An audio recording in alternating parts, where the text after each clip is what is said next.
नमस्कार साथियों, स्वागत है आपका अपने चैनल मिस्टर एसबी कॉलेज पर।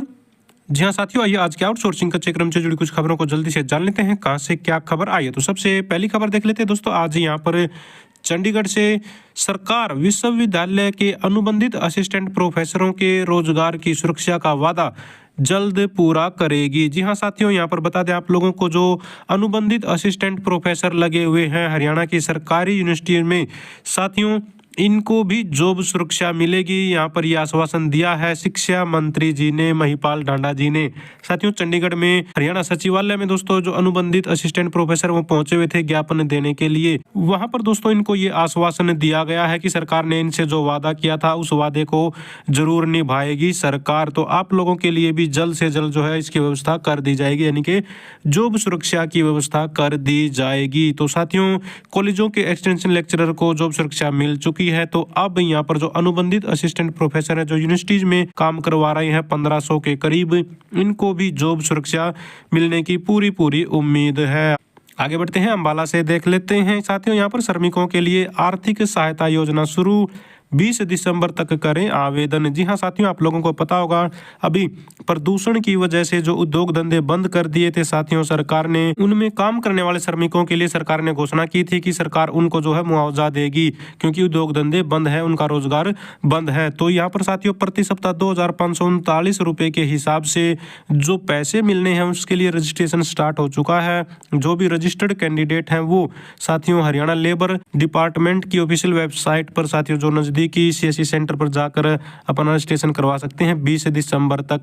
तो साथियों इनको सरकार जो है एक तरह से कह सकते हैं कि भत्ता देने जा रही है, क्योंकि प्रदूषण की वजह से उद्योग धंधे बंद करने पड़े थे। जाखल से देख लीजिए, फतेहाबाद से अपडेट है साथियों। यहाँ पर ठेकेदार के अधीन डोर टू डोर कूड़ा उठाने वाले सफाई कर्मचारियों को नहीं मिल रहा है वेतन, अधिकारियों से मामले को संज्ञान में लेकर समस्याओं के समाधान की मांग उठाई। तो साथियों यहाँ पर कर्मचारी हैं जो ठेकेदार के थ्रू लगे हुए हैं सफाई कर्मचारी, उनको वेतन नहीं मिल रहा है। इन्होंने बताया कि 1 अक्टूबर से लेकर अब तक का इनका वेतन रुका हुआ है, और पिछली बार भी 3 महीने का वेतन रुका हुआ था, वो भी बार बार दोस्तों जो है गुहार लगाने के बाद जारी किया गया था। तो अब फिर से अब 1 अक्टूबर से रुका हुआ है, तो आप लोग समझ सकते हैं अक्टूबर, नवंबर और दिसंबर का हाफ अब आया हुआ है। तो यहाँ पर अब फिर से इनका जो है वेतन रुका हुआ है, और जो मात्र 7600 रुपये इनको मिलता है वो भी समय पर नहीं दिया जा रहा है। तो यहाँ पर मजबूरी में इनको प्रदर्शन करना पड़ रहा है। दूसरी तरफ अधिकारी कह रहे हैं कि अभी इनके जो है संज्ञान में ये मामला नहीं है।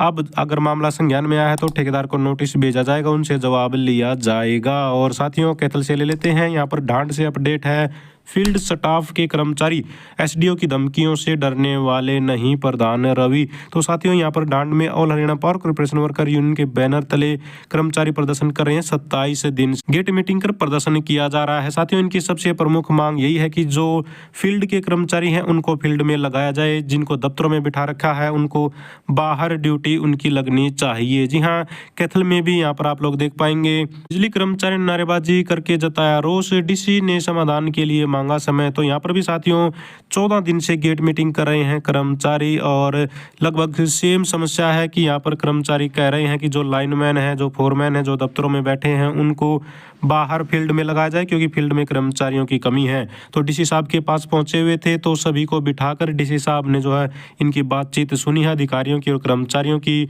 और समाधान के लिए आश्वासन दिया है कि जल्द से जल्द इसका जो समाधान कर दिया जाएगा। करनाल से ले लीजिए, अगली खबर है। यहाँ पर समस्याओं का समाधान न हुआ तो होगा आंदोलन। नगर पालिका कर्मचारी संघ दोस्तों यहाँ पर ये बात बोल रहा है कि भाई इनकी समस्याओं का समाधान नहीं हुआ तो ये आंदोलन को मजबूर हो जाएंगे। इस प्रदर्शन में दोस्तों जो कच्चे और पक्के दोनों कर्मचारियों ने आवाज उठाई है। पक्के कर्मचारियों की बात करें तो एलटीसी की डिमांड कर रहे हैं, और कच्चे कर्मचारी समय पर सैलरी दिए जाने की मांग कर रहे हैं। इन्होंने यहाँ पर बताया हुआ है कि इनकी जो सैलरी है वो समय पर नहीं आती है, जबकि 7 तारीख तक वेतन जारी करने के आदेश हैं। बावजूद उसके हर बार जो है सैलरी लेट हो जाती है। बरवाला से अपडेट साथियों ले लीजिए, यहाँ पर हरियाणा पब्लिक हेल्थ कर्मचारी संघ के कर्मचारियों ने की है बैठक। तो हरियाणा पब्लिक हेल्थ कर्मचारी संघ के साथियों ने यहाँ पर बैठक की है अपनी मांगों को लेकर, जिसमें इन्होंने यहाँ पर अपने साथी जो एक्शन है इनके समीर शर्मा जी का धन्यवाद किया, इनको बेसिक सुविधाएं उपलब्ध करवाने के संबंध में, और 58 साल की रोजगार सुरक्षा जो पॉलिसी है उसके बारे में भी जानकारी दी गई है। और साथियों साथ में इनको जो आश्वासन भी दिया गया है एक्शन साहब की तरफ से कि आपकी अभी जो बची हुई समस्याएं हैं उन पर भी साथियों जो है सकारात्मक रवैया रखकर उनका समाधान किया जाएगा। और नेक्स्ट ले लीजिए, यहाँ पर करनाल से अपडेट है। यहाँ पर बैठक हुई है साथियों Haryana government PWD mechanical worker union की। जी हाँ, यहाँ पर बताया गया है कर्मचारियों ने लगाए मांगों की अनदेखी के आरोप। तो यहाँ पर कर्मचारी मांगों की अनदेखी के आरोप लगा रहे हैं, जिसमें अगर मांगों की बात करें तो इन्होंने बताया है कर्मचारियों की ACR समय पर न भरना, कर्मचारियों का नाम कौशल रोजगार निगम पोर्टल पर न चढ़ाना, ठेकेदार के माध्यम से लगे कच्चे कर्मचारियों की वर्ष 2022 और वर्ष 2023 की सैलरी का भुगतान न करना, कौशल रोजगार निगम में लगे मैसन, कारपेंटर, प्लम्बर आदि के पदों के अनुसार वेतन न देकर आर्थिक नुकसान पहुंचाना साथियों इनकी जो है प्रमुख समस्याएं हैं। यानी कि कौशल रोजगार निगम के कर्मचारी हैं या फिर चाहे साथियों पक्के कर्मचारी हैं, सभी यहाँ पर भी एक साथ मिलकर मीटिंग कर रहे हैं। चंडीगढ़ से ले लीजिए, बिजली विभाग के निजीकरण के खिलाफ चंडीगढ़ कांग्रेस करेगी राजभवन का घेराव। तो साथियों बिजली विभाग का निजीकरण कर दिया गया है चंडीगढ़ के बिजली विभाग का। आप लोगों को पता है लगातार वहां के जो कर्मचारी हैं वो इसका विरोध कर रहे हैं। 1 जनवरी से, जी हाँ 1 जनवरी से बिजली विभाग पूरी तरह से एमिनेंट कंपनी को ट्रांसफर होगा और 1000 सरकारी कर्मचारी भी हो जाएंगे प्राइवेट। तो 1000 के करीब कर्मचारी हैं जो वो प्राइवेट होने जा रहे हैं, सरकार ने निजी हाथों में सौंप दिया है। बताया गया है यहाँ पर मुनाफे में चल रहे बिजली विभाग के निजीकरण पर वो सब कुछ जो आप जानना चाहते हैं। यानी कि इससे पता चल रहा है कि ये बिजली विभाग मुनाफे में चल रहा है। कई बार ये तर्क दिए जाते हैं ना भाई विभाग जो है लॉस में चल रहा था इसलिए उसको बेच दिया, लेकिन यहाँ पर तो मुनाफा बताया गया है कि भाई मुनाफे में चल रहा है विभाग, बावजूद उसके जो है इसको निजी हाथों में सौंपा जा रहा है। और कमाल की बात यहाँ पर देखिए, जिस कंपनी को ये चंडीगढ़ का बिजली विभाग सौंपा जा रहा है उसी की सिस्टर कंसर्न कंपनी है कोलकाता में जो दुगने दर पर चार्ज कर रही है बिल। जी हाँ दोस्तों, यहाँ पर देखिए कोलकाता में 343 यूनिट का बिल 2870 रुपये, जबकि चंडीगढ़ में इतने ही यूनिट का बिल 1671 रुपये।